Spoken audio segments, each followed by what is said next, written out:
Cuando uno ve el nacimiento de nuevos movimientos políticos alrededor del mundo, no puede dejar de observar la relación entre ellos y ebulliciones sociales. En España, por ejemplo, el movimiento Podemos nace a partir del movimiento de indignados. En Ecuador, el actual gobierno y su presidente hicieron parte de las manifestaciones que llevaron a la renuncia de Lucio Gutiérrez. En Argentina, el Corralito marcó a fuego un intercambio generacional en el gobierno. Y lo mismo sucedió en Bolivia, donde Evo logró unir a los pueblos indígenas y llevarlos al poder. La pregunta obvia es ¿qué sucede en Colombia? Porque las protestas estudiantiles, las mingas indígenas, los paros campesinos no tienen un impacto profundo en la vida política del país. Esta noche, en Historias de Nadie, Democracia de Papel.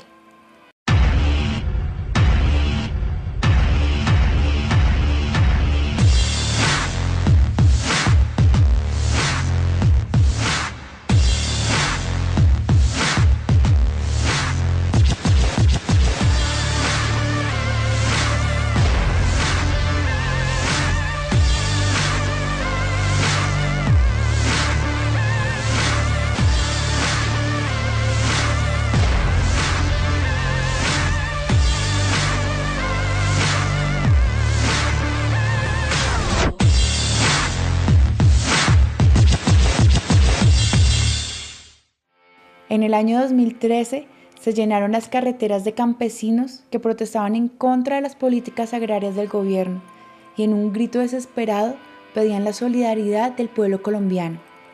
El paro nacional agrario duró más de un mes y marcó un hito en la historia reciente de nuestro país. Por primera vez, las grandes ciudades se unían a la protesta campesina y gritaban en defensa de sus raíces. En ese paro campesino surgieron muchos nuevos líderes, entre esos uno de los más jóvenes, un ingeniero papero de Boyacá, César Pachán. Desde ese día me acerqué a César, conocí su historia y fui testigo de las decisiones que tomaron junto con sus compañeros. Como el gobierno no cumplía, se presentarían a las elecciones, le disputarían el poder político en las urnas. Lo mismo que pasó con diferentes movimientos sociales alrededor de América Latina. Pachón y sus compañeros juntaron miles de firmas, pero cuando se fueron a presentar para inscribirse como candidatos, se encontraron con una traba que en verdad nos estaban esperando. Acá está la historia completa.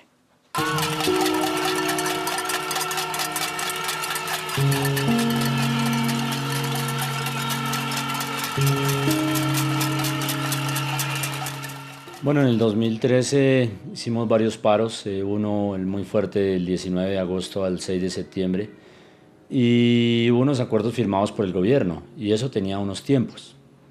Resulta que esos tiempos no se fueron respetando y todo se fue desvaneciendo. En una asamblea campesina donde citamos los líderes del departamento y algunas otras regiones, se tomó la decisión de ir a un proceso de recoger firmas. En las reuniones del paro agrario, el entonces, hoy ministro de Agricultura, en ese entonces secretario general de Presidencia, Aurelio Iragorri, nos dijo en un momento: aquí hay dos modelos económicos, porque el problema aquí es por el modelo económico. El modelo económico A, donde nosotros tenemos los TLCs, el libre comercio y todo ese tema, decía él. El modelo económico B, donde ustedes quieren subsidios a la agricultura, quieren protección a la agricultura, quieren una soberanía alimentaria, etc. Dijo, para que pasemos del modelo económico A al modelo B, tienen que derrotarnos en las urnas, nos dijo, en un paro agrario. Entonces ese mensaje se nos quedó también muy adentro, como diciendo, así firmemos acta, así pase lo que sea, pongan muertos en las carreteras, esto no va a cambiar. Y ahí, ahorita 2 años después nos damos cuenta que no ha cambiado. Y que estamos con el ciudadano común, que no estamos solos, que tenemos mucha gente que nos acompaña, y que llega el momento de cambiar un país y dar condiciones a todos, al agro, principalmente al agro, porque estamos al sol y al agua, porque los jóvenes nos hacen leyes en contra, no nos dejan trabajar. Que encontramos gente voluntaria por muchos lados, pero de todos modos no es fácil ese proceso. Igual nos llegaron firmas de todas partes del país incluso de colombianos en el exterior también nos llegaron planillas, o sea que la gente sí quería y nosotros logramos recoger pues más de 600.000 firmas para el tema de presidencia, pero de esas lamentablemente pues no se pudo, no porque no quisiéramos, no porque no alcanzáramos a tener las firmas. El problema es que aquí en Colombia la Constitución dice, tienes derecho a elegir y ser elegido. En ningún lado dice que tienes que tener plata. Más o menos las pólizas nos valían alrededor de 2.000 millones de pesos. Para la Cámara eran como 260 millones de pesos. Para el Congreso, para el Senado de la República más o menos 400 millones de pesos. Y para presidencia pasaba los 1.200 millones de pesos. Uno dice, pues ¿de dónde sacamos esa plata? Yo creo que ni para la Cámara hubiéramos logrado juntar ese dinero, porque la verdad que todo eso se hizo con voluntariado y prácticamente nosotros no teníamos ningún dinero. Si nosotros tuviéramos dinero no hubiéramos hecho paro agrario, porque para qué, tal vez hubiéramos vendido los productos a buen precio y tendríamos el dinero y tal vez no habría necesidad de meternos al tema político.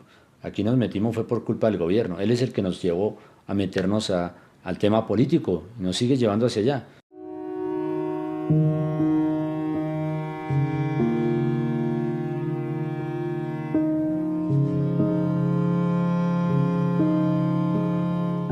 Esas pólizas se pagan por si usted no alcanza el umbral, la mitad del umbral.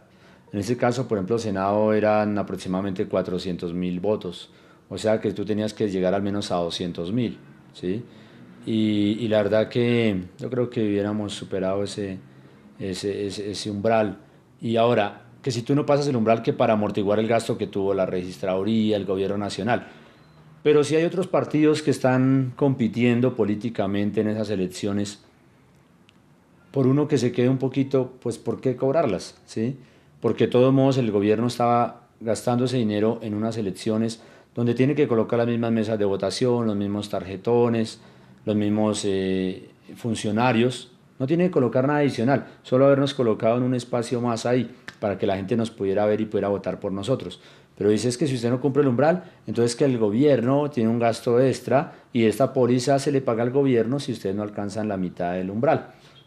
Pero si nosotros sabíamos que había más partidos y que tienen que sacar la misma cantidad de tarjetones y todo el movimiento que siempre hacen.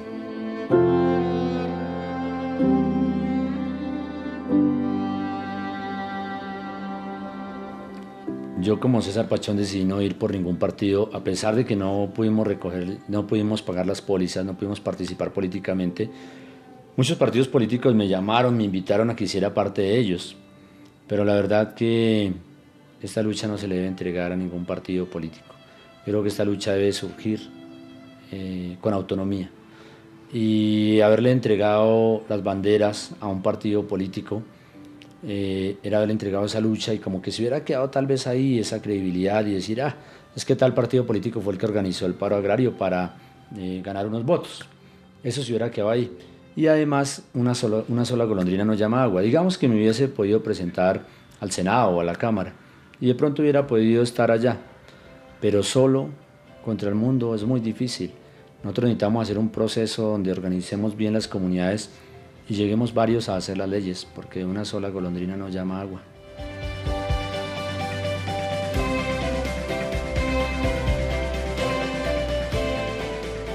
Poder estar en un debate con candidatos a la presidencia de la República yo creo que hubiera sido bueno, porque realmente ellos no miran la vida como lo que nos está pasando. Ellos la ven desde un escritorio y la proyectan de una manera de la vida como ellos la llevan, pero ellos no miran que realmente el pueblo colombiano está en una decadencia muy fuerte y que con sus leyes están generando un conflicto social, que le echan la culpa a la guerra, pero son las políticas que ellos están ejecutando sobre nosotros la que lleva a una persona un día a coger un arma, la que lleva a una persona un día a sembrar cultivos ilícitos, la que lleva a una persona a por hambre atracar o matar a otro.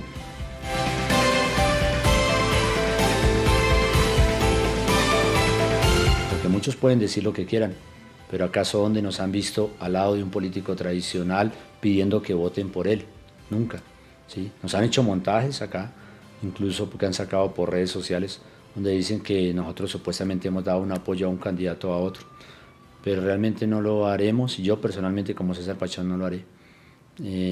Lleguemos hasta donde lleguemos, nunca perderemos porque nunca entregaremos la identidad.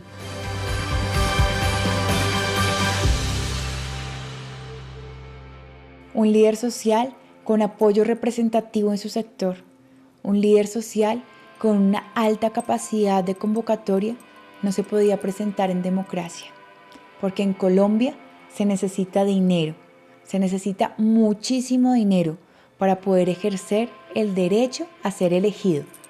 Entonces fuimos al CNE, al Consejo Nacional Electoral, a preguntar por qué. ¿Por qué existe esa póliza? ¿Por qué somos uno de los pocos países del mundo en el que los candidatos necesitan dinero para demostrar la seriedad de su candidatura? Allí hablamos con el magistrado Felipe García. Mucha gente dice, y me gustaría que me explicaras la razón de existencia de esta póliza. La pregunta es por qué en un ejercicio democrático media un elemento económico. Entonces, explícame por qué pasa eso. La póliza fundamentalmente es una póliza del ramo de seriedad, es decir, para garantizar la seriedad de la candidatura, porque el Estado y la organización electoral en particular incurren en una serie de gastos para incorporar en las elecciones una candidatura determinada. De entrada, pues en la sola impresión de los tarjetones, es decir, hay toda una logística de la registraduría y de la organización en general, de la organización electoral en general, detrás de cada candidatura. Entonces lo que se busca es que sean candidaturas, lo que busca garantizarse a través de esa póliza es que sean candidaturas serias. Lo primero que vemos que dice la ley es que para que un candidato sea serio necesita tener dinero. Es decir, nadie que no esté queriendo ejercer una candidatura seria va a correr el riesgo de perder miles de millones de pesos. Es una manera que tiene el sistema para prevenir que no venga gente que no tiene intenciones realmente electorales. Otra cuestión que observamos cuando hablamos con César y con otros líderes sociales es que estas pólizas tampoco son expedidas por las empresas. Cuando uno compra una póliza, cualquiera que sea, el valor de la prima suele ser bastante inferior al valor total que cubre la póliza. Sin embargo, para las pólizas de seriedad que se requieren para la inscripción de grupos significativos de ciudadanos, las cosas no funcionan igual. Una persona que está asegurándose, y voy simplemente a poner un ejemplo, por 50 millones de pesos y paga por esos 50 millones de pesos como prima 2 millones de pesos nomás, pues cumplió con el requisito del valor asegurado, cumplió con el requisito de la prima, pero resulta que la compañía de seguros le está exigiendo una contragarantía equivalente a 50 millones de pesos. Lo cual, por supuesto, frente a lo que son los grupos significativos de ciudadanos y de manera muy particular frente a unas elecciones como las locales, es desmedido, es desproporcionado. Hemos puesto en conocimiento de la Superintendencia Financiera estas quejas. Hemos buscado a través de la Superintendencia Financiera un acercamiento con Fasecolda en ese sentido. Desafortunadamente, Fasecolda no se ha querido montar al bus de la democracia. El bus de la democracia, como está la legislación actualmente, está en manos de empresas privadas. Es gravísimo que el Estado no sea el garante para que esto pueda cumplirse. ¿Cómo es posible que los colombianos dejemos algo tan importante como nuestra democracia en manos de empresas privadas? ¿Cómo es posible que las aseguradoras puedan pedir lo que quieran sin que el Estado les marque un camino claro? No solo entonces esta póliza está dejando por fuera a muchos candidatos que quieren participar, sino que también Colombia está dejando en manos de empresas privadas la libertad de escoger quién tiene el derecho de ser elegido. Por ejemplo, ¿dónde quedan aquellas candidaturas serias que no pueden conseguir el dinero, que no pueden respaldar en dinero su candidatura? Porque son líderes sociales de lugares populares y simplemente tienen o no tienen ni siquiera una casa con que respaldar la póliza. ¿Dónde quedan? ¿Qué ayuda hay para esas personas para garantizar su derecho a ser elegido? Entiendo divinamente la pregunta y además la reitero. En el Consejo Nacional Electoral, la Sala Plena comparte esa preocupación. y comparte esa preocupación porque no puede ser que la plata en sí misma sea un bloqueo en la entrada a la democracia. Y ese es el mensaje que le enviamos desde el Consejo Nacional Electoral a Fasecolva. Porque lo que no puede pasar es que llegue a interpretarse que el tamaño de la chequera determina el tamaño de la democracia. Entonces, si se vuelve demasiado oneroso participar en política a través de un grupo significativo de ciudadanos, el mensaje que eventualmente estamos dando es solamente los ricos pueden participar en el debate democrático, al paso que los que no son tan ricos o no tienen esos dineros no pueden participar en el debate democrático. Entonces, ya que está de acuerdo con nuestra visión del problema, le preguntamos acerca de una solución y esto fue lo que nos dijo. ¿De qué otra manera podría un candidato pobre o un candidato que no pueda poner esa plata demostrar su seriedad? ¿Qué ideas se le han ocurrido al Consejo de Estado como propuesta de decir, bueno, debe haber otra manera en la que un candidato pueda decir mi candidatura es seria? Pues básicamente no existe, por lo menos con el marco legal que tenemos hoy en día, no. ¿Qué se puede hacer entonces para cambiar este marco legal? Si bien el CNE no tiene la facultad para quitar esta póliza porque se encuentra incluida en una ley estatutaria, lo que sí puede hacer es, por ejemplo, modificar sus valores. Sin embargo, vemos cómo la labor del Estado se limita a esperar el milagro de que la empresa privada se suba al bus de la democracia. En el próximo bloque hablaremos con la MOE, la Misión de Observación Electoral, una ONG que se encarga de garantizar el derecho de los colombianos a elegir y a ser elegidos. ¿Será que está en contra de la póliza? ¿Será que observa lo mismo respecto a la traba que ésta representa para las candidaturas de líderes sociales? Eso lo veremos en el otro bloque. Ya volvemos.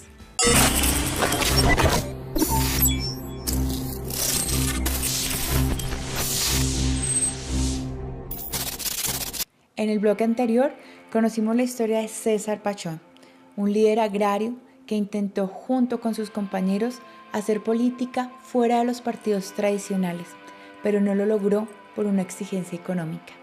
Hablamos con el CNE y a pesar de que reconoció que la póliza hoy está siendo debatida al interior de la organización, no nos ofreció ninguna solución puntual.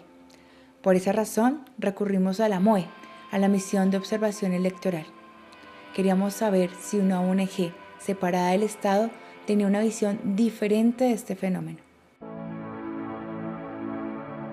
Hablemos un poquito de la póliza. ¿Cuál es, digamos, la razón de existir de esa póliza? Pero estamos hablando de una póliza de seriedad y ese es un tema que ha sido muy debatido. Porque se toma la decisión, una decisión en democracia, de permitir que ciudadanos puedan participar políticamente, así no provengan de partidos políticos con representación en el Senado o en la Cámara de Representantes. Pero de otro lado se le entrega a las empresas privadas, que son los bancos, que son los que elaboran y toman la decisión de entregar las pólizas, la posibilidad de tomar una decisión frente a estas pólizas. Para los candidatos se ha vuelto un dolor de cabeza lo de las pólizas. Estamos hablando, por ejemplo, que en Bogotá una póliza es más o menos del valor de 200 salarios mínimos que aquellos que van a inscribir sus candidaturas tienen que soportar en bienes reales. Y en bienes reales normalmente tiene que terminar siendo pues su casa, su carro, digamos las cosas físicas que tienen. Y eso termina siendo también un filtro para aquellos que desean participar en política.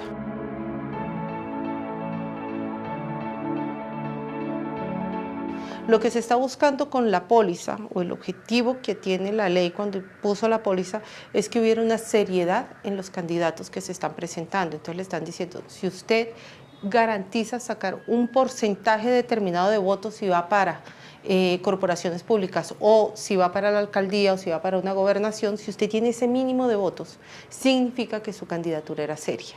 Porque al mismo tiempo las autoridades electorales incurren en una serie de gastos. Incurren en gastos en todo lo que tiene que ver con la producción del tarjetón, con lo que significa repartir ese tarjetón en todos los puestos de votación, con el conteo, con el escrutinio posteriormente, lo que significa subir la información, es decir, eso tiene unos gastos para el Estado y lo que se está tratando de evitar es que haya una sobrepoblación de candidatos que no tendrían mayores posibilidades de llegar a una representación o que en últimas no terminen representando ningún sector. Digamos que eso es lo que yo no termino de entender, porque de todas maneras la impresión de los tarjetones, sean 1, 10 o 1000, va a ser una impresión que tienen que hacer obligatoriamente. Además, la repartición de tarjetones también tiene que hacerla obligatoriamente si haya un candidato, o 100, también tienen que hacer la repartición de los tarjetones. Entonces, digamos, ¿en qué le afecta al listado que participen más personas? Lo pregunto porque tenemos el caso de muchos líderes sociales que incluso pueden recoger las firmas, pero por el dinero no llegan. Entonces, la visión que a uno le queda es: se necesita dinero para ejercer el derecho de ser elegido. Pues mira, lamentablemente, en ese punto es donde tenemos un debate. Y uno de los temas en los que tendríamos que avanzar para lograr una mayor inclusión es que la seriedad de los candidatos que se presentan a los ciudadanos no tenga que traducirse en una póliza respaldada solo y exclusivamente por los bienes de esos candidatos, porque nos encontramos con fenómenos con que solo aquellos que tienen mayores recursos o que tienen la posibilidad de fondearse, sin importar el origen de los mismos, son los que tienen la posibilidad de llegar y tener una mayor representación. Pero hoy la ley no lo permite. Hoy, ¿qué dice la ley? Se tiene que tener una póliza, esa póliza tiene que estar sustentada en unos bienes que tiene que demostrar ese candidato, que lo que piden normalmente las aseguradoras es el equivalente a los 200 salarios mínimos, y eso termina restringiendo el acceso de muchísimos líderes barriales, sociales, deportivos de diferente tipo al ejercicio de la representación política. Si mañana quitamos la póliza, dejamos la póliza pero la volvemos de, no sé, 2 salarios mínimos o de 1 salario mínimo, ¿qué pasaría? Lo bueno y lo malo. ¿Tendrías la posibilidad de más organizaciones, de más personas presentándose? Tendrías una competencia electoral muchísimo más amplia. Vamos a tener más de 100.000 candidatos con estas normas. Podríamos tener, ¿cuántos? 200.000, 300.000 candidatos. No sé qué tanta posibilidad de eso y que los ciudadanos de verdad puedan acercarse a las diferentes propuestas. Quizás cuando uno tiene una eclosión de 200.000, 300.000 candidatos, empieza a tener entonces también mayor importancia la plata que tienes para poder financiar tu campaña. El que más plata tenga, más visible se vuelve. Eso en lo negativo. En lo negativo es que hemos intentado avanzar hacia la organización de la política. Una de las cosas que permitió la alianza entre la ilegalidad armada y la política fue que después de la Constitución del 91 se bajaron completamente los niveles de control hacia las organizaciones políticas. Y eso permitió que partidos de garaje tuvieran representación en el Congreso de la República y terminaran poniendo a personas que hoy están pagando cárcel por concierto para delinquir agravado. Le hace alianzas con grupos armados ilegales, con paramilitares, que hicieron a lo largo de este país masacres.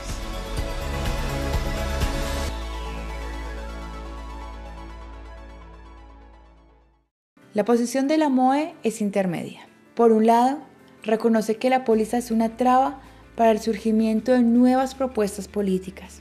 De otro lado, hace algunas advertencias de lo que podría pasar si la póliza se llegara a quitar. Por un lado dice que si quitamos la póliza, tendríamos entre 300.000 y 400.000 nuevas propuestas políticas, y que esto es negativo, porque la gente del común no tendría tiempo de conocer cada una de estas propuestas. Hay otros países donde existen decenas de partidos políticos y nadie le exige al ciudadano común que conozca la propuesta de cada uno de ellos. Ni siquiera en los países donde el voto es obligatorio, esta es una exigencia. Si nos apresuramos y le preguntamos al bogotano hoy si conoce todas las propuestas de los precandidatos, dudo mucho que la gran mayoría de la gente conozca la propuesta de cada uno de ellos. Por otro lado, dice que de esos 400.000, quienes tengan más dinero tendrán la posibilidad de hacer una mejor campaña. Lo cierto es que si esa persona tiene la posibilidad de pagar una campaña inmensa, tampoco hubiera tenido ningún problema en pagar una póliza. Cuando habla acerca de los partidos de garaje y su vinculación con el paramilitarismo y el narcotráfico, la verdad es que se ha demostrado varias veces que el dinero no suele ser uno de los problemas que tienen estos grupos para participar. De hecho, dinero es lo que les sobra. La póliza no evita que estos grupos tengan representación. De hecho, partidos políticos con personería jurídica, como el Partido Liberal, como el Partido Conservador o como Cambio Radical, han dado lugar a estos grupos a través de un aval. Es increíble que en Colombia una póliza pueda demostrar la seriedad de una candidatura, pero que al tiempo no se le obliga a senadores, representantes, ministros y funcionarios públicos en general a hacer públicas sus declaraciones de renta. Quizá de esa manera se demostraría qué tan rentable es hacer política en Colombia. Nuestra próxima historia es la de Robinson Devia. Quizá alguno de ustedes ha escuchado su nombre o el nombre del movimiento que lidera, La Voz de la Conciencia. En el año 2010 se juntó con otros movimientos y ONGs y logró conseguir cerca de 1 millón de firmas para inscribirse como candidato a la presidencia. Si bien en ese momento la póliza era un requerimiento, lo era simplemente para acceder a un adelanto de un dinero que el Estado daba para empezar la campaña. Ese dinero luego sería descontado de la reposición de votos, que es aquel dinero que el Estado paga a cada partido por cada voto que recibe. Esta es la historia de Robinson.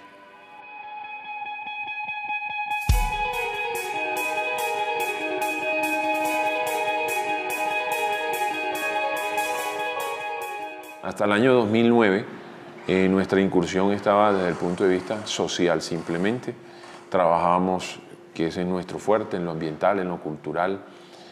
Y desde esa perspectiva se nos abre una posibilidad en el año 2009, cuando la Constitución abre un espacio y dice que los grupos significativos de ciudadanos podían participar en las elecciones, no solo de alcaldía, sino de gobernaciones y presidencias. Lo único que pedían era el 3% del censo, en firmas del censo electoral del momento, que daba unas 356.000 firmas más o menos.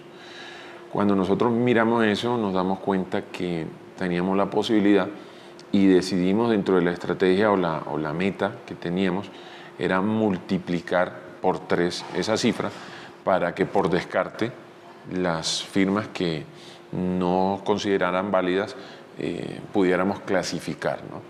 Entonces, desde allí había otra posibilidad, y era que el Estado financiaba precisamente la campaña, y basado en esos 2 argumentos consideramos que podíamos hacerlo. Había un decreto precisamente del Ministerio de Hacienda en donde condicionaba esa, digamos, financiación del Estado a través de una póliza. Al negar este proceso de la financiación, se le suma uno mucho más delicado. Resulta que el grupo significativo de ciudadanos tenía un gran vacío a nivel electoral y se nos negó la personería jurídica, razón por la cual tampoco pudimos abrir una cuenta de ahorros, porque tenías que tener personería jurídica, eso dice la ley. A nosotros no solo se nos negó la financiación, sino la participación en los medios. No se dieron las condiciones, por ejemplo, de seguridad que se le dan a los candidatos. Y claro que fuimos a denunciar. Hicimos una recolección de firmas para que la Procuraduría pudiera ejercer algún tipo de fuerza, y no le prestaron atención a ese derecho de petición. Fuimos a la Contraloría, fuimos al CNE, fuimos a la Registraduría Nacional del Estado Civil, recorrimos todas las instituciones del Estado, denunciando precisamente que las condiciones no estaban dadas.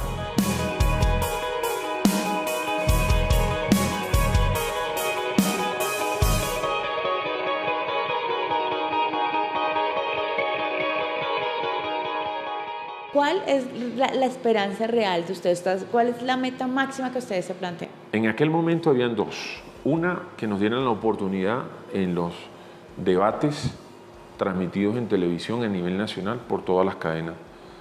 Allí nos íbamos a jugar un papel muy importante, porque como no teníamos para publicidad, no teníamos para vallas, no teníamos para estar en los grandes periódicos de la nación, dijimos, allí con ideas es que queremos confrontar. ¿Cuáles son las propuestas que ellos traen? ¿Cuáles son las propuestas que nosotros traemos y de dónde se construyeron? La segunda meta que teníamos clara era que si nosotros nos permitían eso íbamos a dar un golpe de opinión, porque realmente no veníamos de los partidos políticos. Y sabíamos que en Colombia hay una fractura en la democracia. En los últimos 100 años, y escucha bien este dato, está demostrado que el 53.7% de los colombianos hemos sido abstencionistas. O sea que estamos hablando de no una cosa coyuntural, sino estructural. O sea, técnicamente, si la democracia es el poder de las mayorías, en Colombia nunca ha habido democracia. Cuando se sentaron a ver lo que ha pasado, ¿cuál era la sensación? Bueno, primero un desasosiego, una insatisfacción, un dolor, un deseo de justicia. ¿Cómo es posible que estas condiciones sean tan paupérrimas para la participación ciudadana? Empezamos a darnos cuenta que la democracia era un maquillaje mal hecho y que dolía muchísimo que le digan a uno que uno vive en un país democrático. No es así.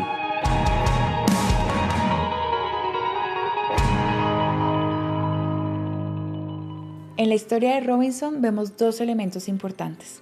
El primero es que en ese momento la póliza no era una exigencia prohibitiva y esto no desató una lluvia de candidaturas poco serias.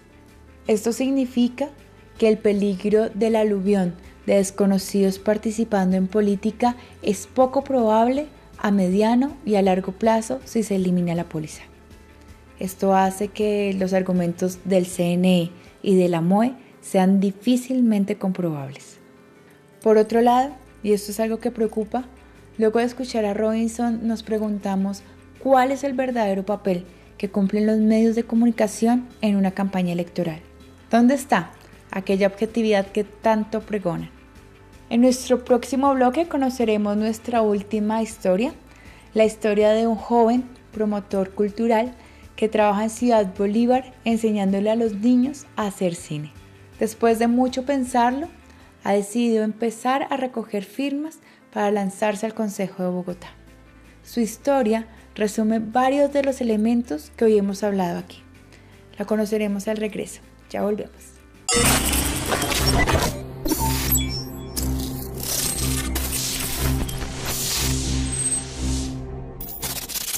Comenzamos este programa hablando de los movimientos sociales que se han convertido en movimientos políticos en toda Sudamérica. La mayoría de ellos, hijos de revueltas y movimientos sociales, pero al tiempo, la mayoría de ellos, hijos de sectores de izquierda o sectores de centro-izquierda que lograron dialogar con ellos. Porque la izquierda aquí no ha logrado eso. ¿Qué impide que después de un paro agrario como el organizado por César Pachón en el 2013, la izquierda no consiga más votos, si muchas de sus consignas estaban perfectamente alineadas con lo que pedían en ese momento los indignados de Colombia? Ante estas preguntas quisimos visitar a algunos analistas, periodistas y líderes de opinión. Les queríamos preguntar por qué se da ese fenómeno en Colombia, porque en este país la izquierda no es tan popular como lo es en los otros países de Sudamérica. El proyecto eficaz en América Latina, el proyecto de izquierdas eficaz en América Latina no es el proyecto marxista, sino el proyecto populista. El populismo es una creación muy latinoamericana, es una creación propia. Nosotros somos populistas en política y melodramáticos en cultura. Y aquí en Colombia, pues, hemos sido antipopulistas, las izquierdas y las derechas son antipopulistas. Entonces el único proyecto político, digamos, más propio de América Latina no ha tenido asiento acá. Todas las izquierdas en América Latina han llegado al poder de la mano del populismo, de ese proyecto político. Yo creo que tenemos que por lo menos, digamos, agotar dos elementos. Uno es que tenemos una responsabilidad propia para poder transmitir claramente la idea de que las ideas de izquierda, digamos, que se incuban en organizaciones de izquierda en Colombia, no son ideas de izquierda. Es decir, no son ideas exclusivas para la izquierda. No tenemos un proyecto de gobierno en el que solo las personas de izquierda, solo las personas de los sectores populares, ellos van a tener un proyecto de gobierno, para ellos gobernamos, y no tenemos un proyecto de país. nos toca construir un proyecto de país para todo el país, para los que están, para los que vienen, para los muertos, para todas las clases sociales. Tenemos que construir un proyecto de país.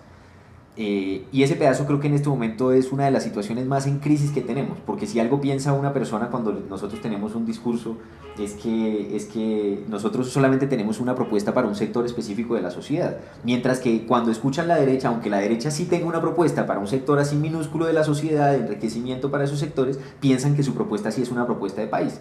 No logran comunicarse con el mundo popular porque son unas izquierdas clase medieras, que su preocupación muy ligadas a toda esa idea de salarios, de prestaciones, del mundo formal laboral de las clases medias europeas, que fue o del mundo europeo. Ese es su mensaje. Incluso frente a proyectos uno puede entrevistar, y a mí me ha tocado entrevistar en un programa de televisión que tengo a líderes de izquierda, y por ejemplo sobre programas de vivienda gratis. Entonces ellos dicen, no estoy de acuerdo con vivienda gratis. No estás de acuerdo con vivienda gratis, pero mira, eso es una solución impresionante para un pobre que no tiene capacidad de ahorro. No, porque eso no soluciona los problemas estructurales. Yo siempre he dicho que yo ya, digamos, seré más de izquierda que de derechas, claro, pero creo que hay que inventarse otra cosa completamente nueva donde otros sectores que nunca han sido llamados puedan estar, y nuevos líderes, porque los líderes naturales, los que estaban, como yo te decía, llamados a convocar y a liderar y a conducir a todo un pueblo, los asesinaron. Entonces somos una sociedad acéfala, ¿sí? Una sociedad sin cabezas, huérfana. La izquierda colombiana tiene, hay que decirlo necesariamente, tiene un lastre gigantesco, que son 50 años de lucha armada, asociada evidentemente a la izquierda. Es decir, aquí quien ha ejercido la insurgencia y el levantamiento en armas ha sido la izquierda, desde los albores de los años 60, para hablar de esta época, ¿no es cierto?, para no hablar de otras manifestaciones en otras épocas. De tal manera que el hecho de que esa izquierda legal haya estado circunscrita muchas veces, por ejemplo, por lo menos en el imaginario de la gente, a la lucha armada, a una lucha armada pues que no ha producido nada distinto que a un desgaste gigantesco y a un horror en términos pues de holocausto de tantas gentes. Lo que ha causado eso es que, a diferencia de otros países de América Latina, y te estoy diciendo casi que un lugar común, que es una cosa que se sabe, pero hay que ponerlo en ese contexto, pues la izquierda democrática, legal, no ha crecido lo suficientemente porque tiene el lastre de la lucha armada. ¿Qué sí me parece que nos toca hacer? Nos toca admitir que hay, aspectos sobre los cuales existen derrotas, ¿sí? Es decir, me parece que tenemos un grave problema en el sentido de pretender que la historia ha ocurrido y que porque hemos sufrido un genocidio, no ha sido verdad que también hemos sido derrotados en algunas posturas, en algunas tesis y sobre algunas actitudes. Eso ha conducido, me parece a mí en este momento, a que muchos sectores de izquierda estén participando en la política y estén proponiendo frente a los diálogos de paz como si nunca hubiera pasado nada. Y creo que sí hay que admitir que han pasado cosas. ¿Qué ha pasado? Ha pasado que hemos sido incapaces, por ejemplo, de realmente gestionar un proceso de unidad de la izquierda colombiana. Y eso es real, y eso no es un asunto simple, es decir, no es cualquier cosa. Si en este momento hubiera un proceso de izquierda unida, seguramente podríamos tener una alternativa fuerte para pelear las próximas elecciones. Hay una parte de responsabilidad nuestra, es decir, eso no me parece pues que se lo podamos achacar al gobierno solamente. Me parece también que tenemos que comprender que nos ha faltado renovar generacionalmente en gran medida en la política, es decir, nosotros parecemos uno de esos países o una de esas circunstancias en las cuales vivimos de muchas glorias pasadas, sobre las que tenemos una historia muy admirable de la izquierda colombiana, pero que efectivamente no comprenden un montón de realidades que están ahí y que hay que proponer, y sobre las que hay mucha gente joven que no está pudiendo participar por eso. Pero cuando vienes y buscas, digamos, ese relevo generacional del que yo te hablo, ellos eran esta generación de Bernardo Jaramillo, José Antequera, Carlos Pizarro, hombres que estaban en los 35 y 38 años, los asesinan a todos, claro, que eran el relevo generacional de estos que quedaron. Hoy no tenemos, y los llamados delfines vienen con la misma maquinaria política, a hacer política exactamente igual a como se ha hecho durante décadas en este país, Entonces necesitamos nuevos líderes y nuevas personas capaces de transformar la forma en la que se ha hecho política tradicionalmente en este país. Ese 10% de izquierda que uno dice que existe, que es el que vota, a mí me parece que el multiplicador a través de las organizaciones populares de todo tipo, ¿sí me entiendes? Desde la resistencia indígena hasta lo que queda de sindicalismo, algunas veces corrompido, etcétera, etcétera. Si se tomara todo eso, ese panorama de un movimiento popular diversísimo, ¿no es cierto?, casi que un rompecabezas. Si alguien pudiera armar ese rompecabezas, tendría un movimiento popular de unas dimensiones nacionales. En la medida en que la izquierda ha sufrido un verdadero proceso de genocidio y de exterminio, tiene que necesariamente estar en una posición de defensa y de reivindicación de su carácter como víctima. Y eso ha impedido, creo, que desarrollemos un debate más fuerte sobre nuestra propia responsabilidad en la situación actual del país. Yo creo que eso tenemos que lograrlo y lo estamos hasta ahora empezando a elaborar. Yo a eso le llamo con esperanza que estamos incubando una renovación generacional y me gusta sentirme parte de eso. Vamos a ver si va a ser real o no. Y llegamos a nuestra última historia. Daniel Bejarano trabaja hace años en Ciudad Bolívar. Es su terreno, es su mundo. Desde hace años enseña a hacer cine a los chicos y chicas del barrio. Además dirige un famoso festival de cine comunitario llamado Ojo al Sancocho. Hoy Daniel ha empezado a recoger firmas para poder llegar al Consejo de Bogotá. Pero Daniel tiene el mismo problema que tenían nuestros otros dos protagonistas. No tiene dinero y sabe que eso en una democracia de papel es una gran desventaja.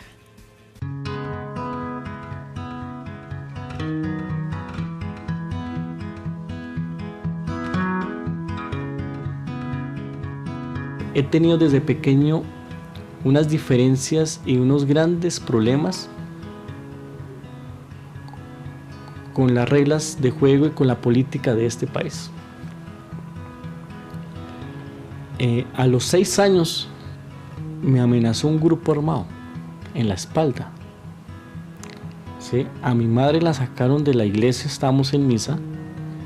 Mi madre tenía su hermanita, o mi hermanita, perdón, su hija, de 6 meses en brazos. La sacan, nos arrodillan. Eran dos o tres mujeres, que eso fue lo más doloroso, ver a una mujer que te amenaza. Y ahí se me acabó la infancia. Y dije, no sé en qué estoy, en qué país estoy. Yo vivía viendo televisión, muñecos. Y entonces le pregunto a mi mamá en qué país está. Y entonces mi mamá me cuenta, no, es que la guerrilla llegó a la finca y secuestró a la familia. Después llegaron los paramilitares y secuestró a la otra familia, o la mató. Después el narcotráfico de este país secuestró a mi mamá, y la violó y la llevó a la inmunda. Y en ese proceso nací yo. Entonces yo digo, pues,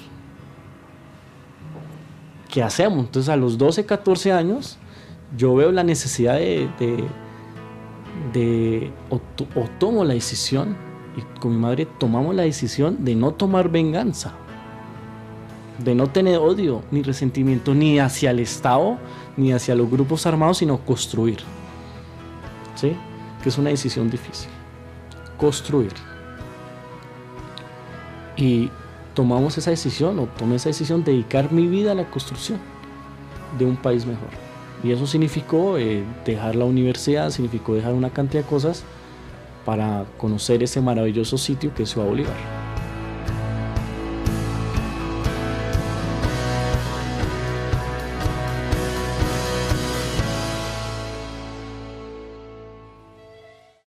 Dani, sí, ustedes, ¿qué les está pidiendo la aseguradora para emitirles la póliza?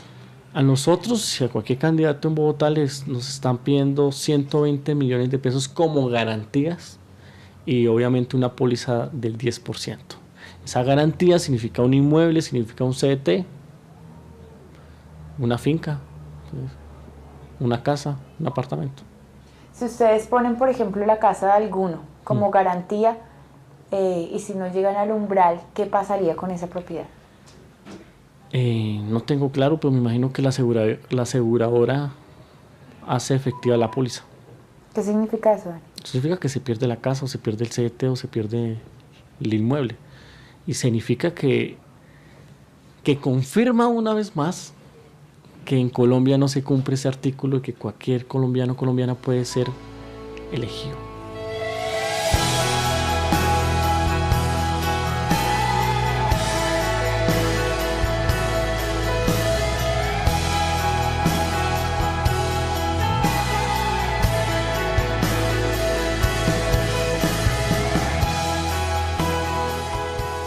Entonces, en esa decisión que hemos tomado de participar en este proceso electoral, que incluye la campaña y que incluye el proceso de inscripción, en este caso, que no es a través de un partido que tiene una personería jurídica, sino que es a través de un grupo significativo que se realiza por firmas, en ese proceso de inscripción, el factor económico no permite que las cosas sean fáciles, y de cierta manera hay una desventaja no solo con los partidos políticos, sino con otros personajes que también se están presentando por firmas. El caso de Peñalosa, que tiene todo el dinero del mundo para poder conseguirse una póliza y para poder, digamos, conseguir hacer una logística y una producción para conseguir las firmas mucho más fácil, ¿no? Entonces lo hemos hecho para decirle a Bogotá y al país que personas de escasos recursos, personas del común, no es fácil que lleguemos a estos procesos.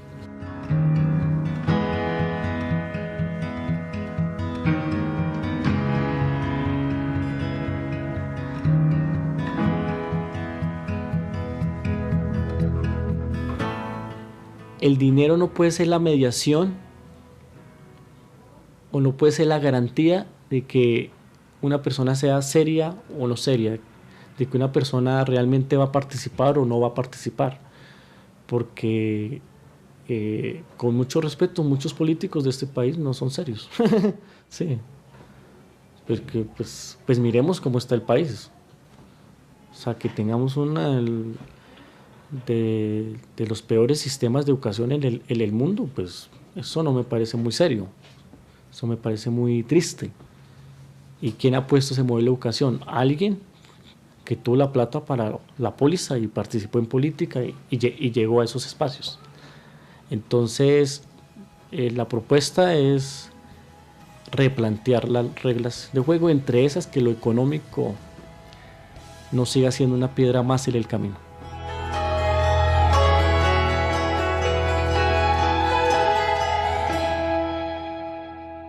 Trabas financieras, pólizas antidemocráticas, medios que no visibilizan a algunos candidatos, partidos que no tienen ningún diálogo con la base y que ya no representan al pueblo.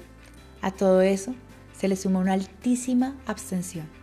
En Colombia vota menos del 50% de los ciudadanos que pueden hacerlo. En países vecinos vota entre el 80 y el 90% de los ciudadanos.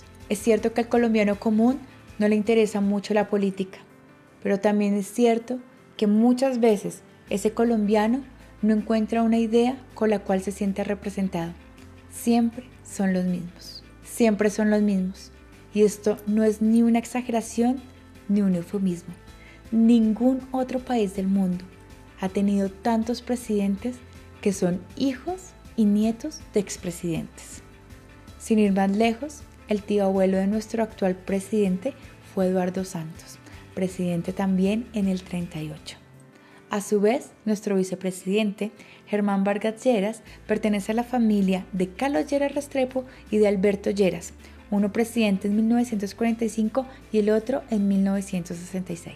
Los López, los Pastrana, los Lleras, los Santos son apellidos que constantemente se repiten en la historia presidencial en Colombia.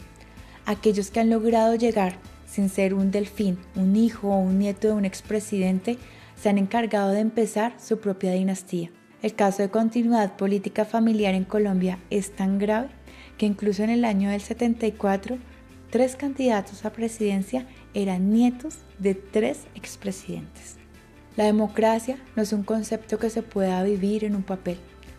La democracia influye en los aspectos más fundamentales de nosotros, los ciudadanos de este país.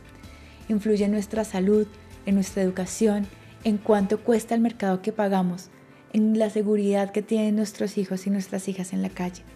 Es por eso que es necesario que nos apropiemos de nuestra democracia. Es necesario que para el colombiano común la política deje de ser una mala palabra. Nosotros somos Historias de Nadie, todos los viernes a las 8 de la noche en Canal Capital. Gracias por seguirnos, compartir y difundir. Nos vemos en 8 días.